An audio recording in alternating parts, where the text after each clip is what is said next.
Have you seen my cream Birkin? I asked my husband James, frantically searching through my closet. The vintage bag, a testament to years of careful saving and my career successes, was nowhere to be found. In fact, my entire designer collection seemed to have vanished overnight.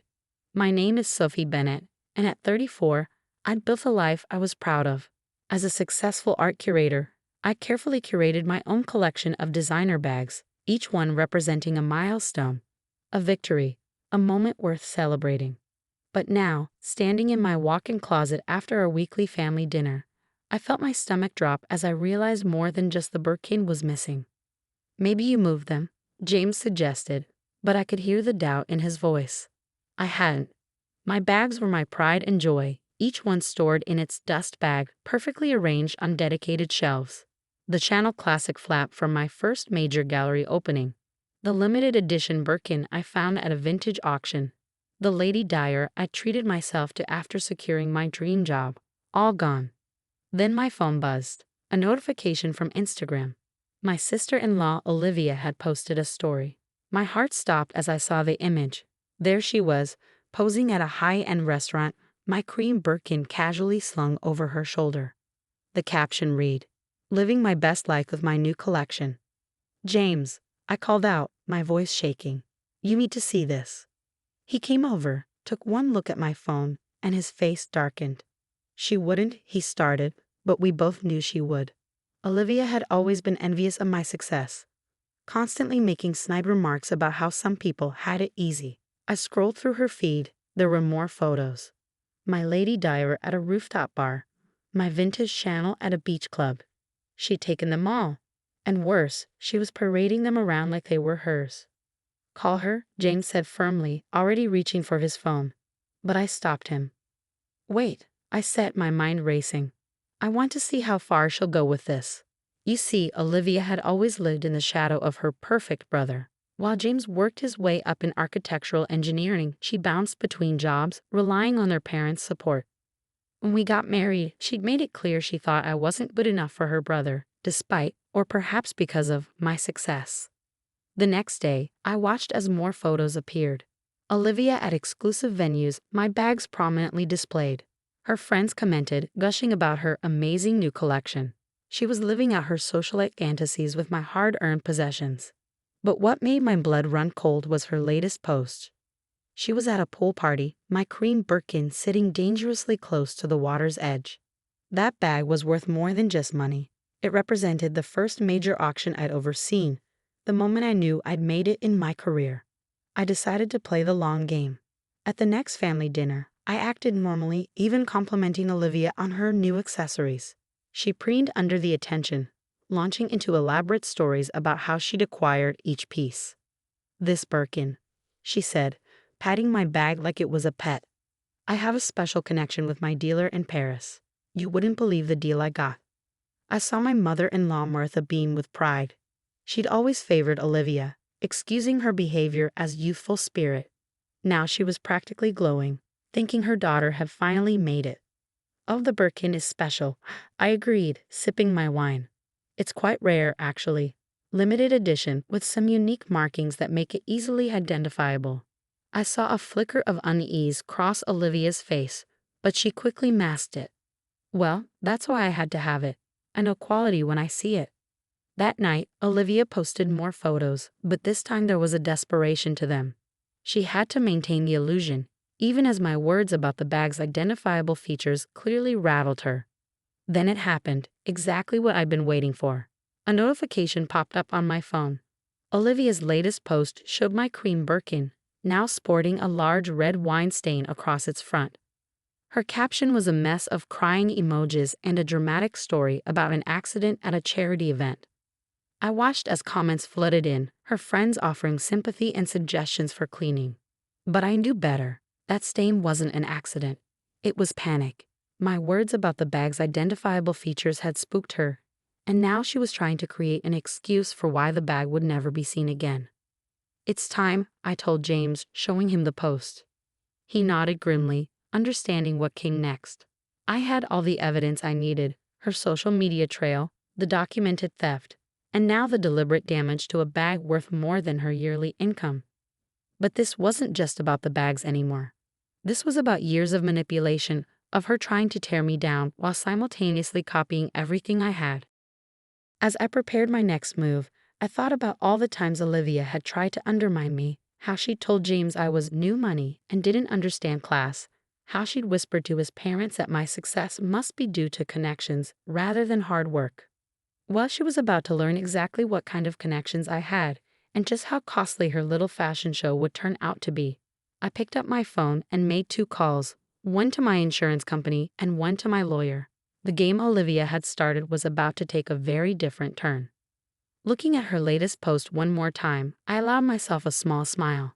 She had no idea that while she was playing dress up with my bags, I was orchestrating something that would change our family dynamic forever. Sometimes the best revenge isn't swift or dramatic, it's watching someone slowly realize they dug their own grave, one designer bag at a time. The next morning, as my lawyer compiled the evidence from Olivia's social media spree, an urgent text lit up my phone. It was from her. The Birkin had an accident, but I can totally fix it. Know any good cleaners?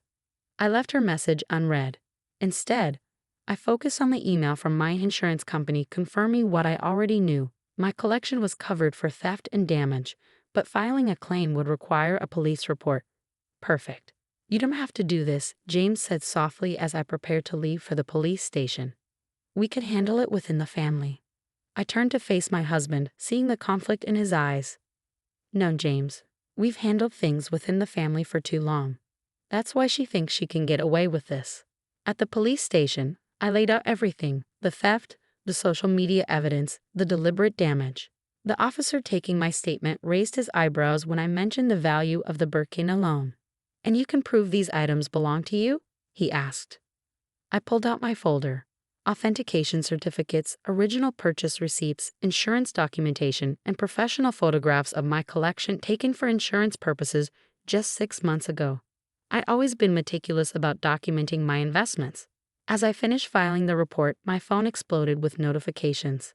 Olivia had posted again, this time, a tearful video about how accidents happen and true friends understand. The comments were full of heart emojis and supportive messages from people who had no idea they were witnessing evidence of a crime. Then came the family texts.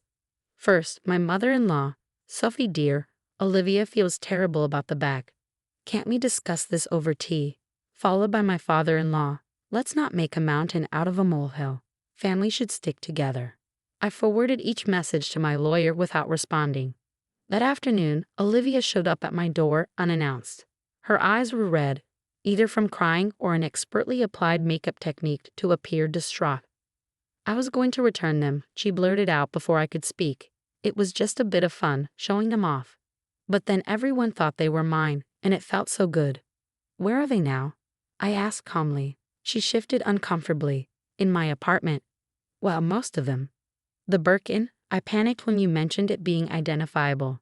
I thought if it was damaged, you wouldn't want it back anyway. So you deliberately ruined a $100,000 bag because you got scared. Her face went pale.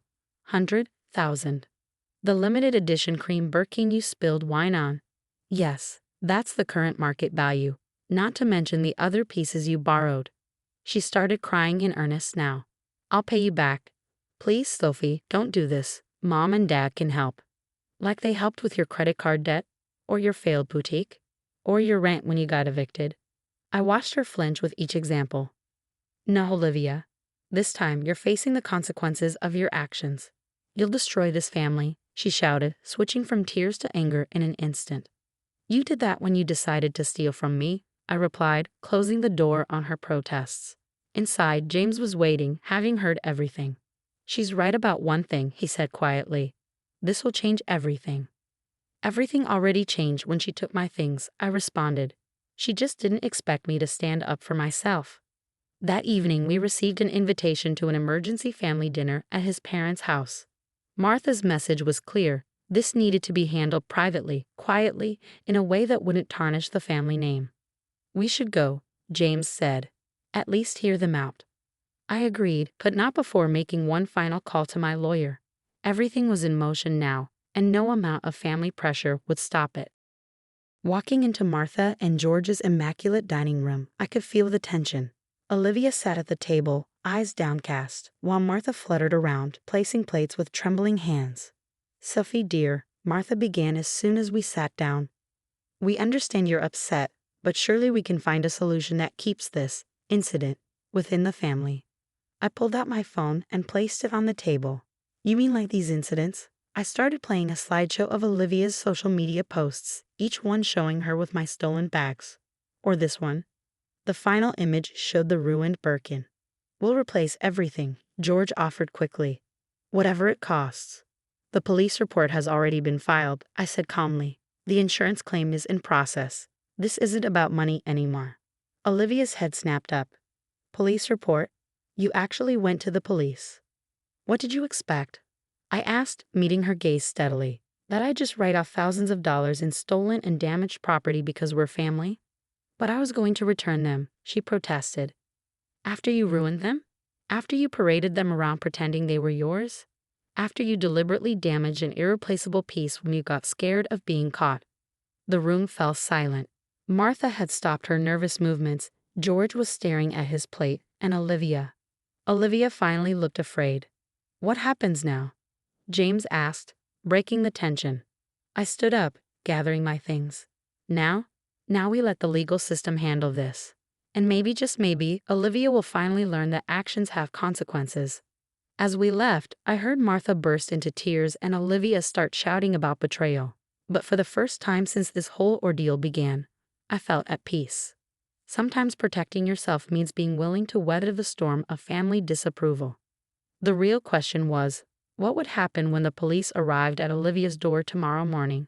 The police arrived at Olivia's apartment early the next morning. I didn't need to be there. The evidence spoke for itself.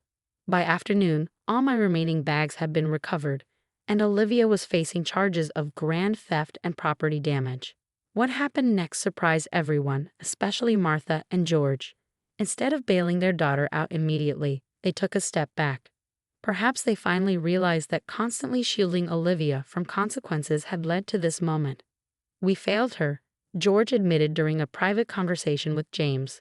"We should have stopped this behavior years ago." The family dynamic shifted dramatically. Martha, who had always rushed to defend Olivia, now sat in silence during family gatherings. The reality of her daughter's actions, not just the theft, but the calculated deception that followed, had shaken her perfect family image. Olivia, facing actual consequences for perhaps the first time in her life, changed too. The initial anger and blame shifting gave way to something else. Shame. Real, genuine shame. 3 months after the incident, I received an unexpected letter. It was handwritten, tear-stained in places. "Sophie, I've spent weeks trying to write this. Nothing sounds right. How do you apologize for not just stealing from someone, but trying to become them? Because that's what I was doing. Every time I carried one of your bags, posted a photo, told a lie about where I got them, I was trying to be you. I've started therapy. Turns out I have a lot to work through. My therapist says I've been competing with an impossible standard, not just you, but this perfect image I created in my head. I know sorry doesn't fix anything. I know you may never forgive me, but I need you to know that facing consequences for my actions was the wake-up call I needed. Olivia." I showed the letter to James. He read it silently, then looked at me with questioning eyes. "What are you thinking?" "I'm thinking," I said slowly, "that real change deserves a chance. The charges weren't dropped, that wasn't my call to make.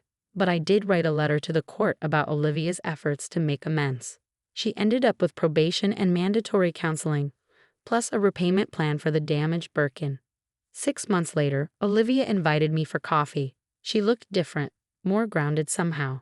She had a job now, a real one, working at a local art gallery. The irony wasn't lost on either of us. "I start at the bottom," she explained, stirring her coffee. "Filing, answering phones. But I love it. For the first time, I'm building something that's actually mine." I nodded, remembering my own early days in the art world.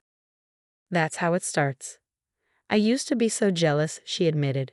"You made everything look so easy. I never saw the work, the years of effort.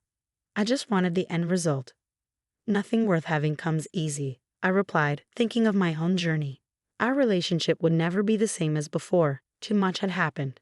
But something new was growing in its place, something built on honesty and respect rather than competition and resentment. Martha and George changed too. They stopped enabling Olivia's behavior and started supporting her growth instead. Family dinners became less about maintaining appearances and more about genuine connection.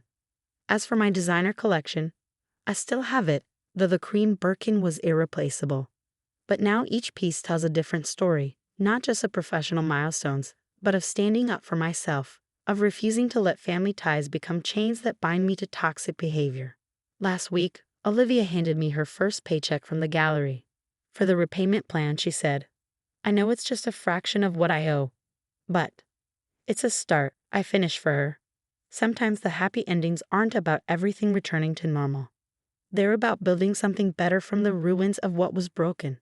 Olivia's actions had shattered our family's facade, but in doing so, she created space for something more authentic to grow. Looking back, I realized that the real value of my designer collection wasn't in the bags themselves, but in what they taught us all about worth, respect, and the true meaning of family. Some lessons come with heavy price tags, but their worth isn't measured in dollars. It's measured in growth, understanding, and the courage to change. The cream Birkin might be gone, but what replaced it, genuine respect, honest relationships, and real personal growth, is worth far more than any designer bag could ever be.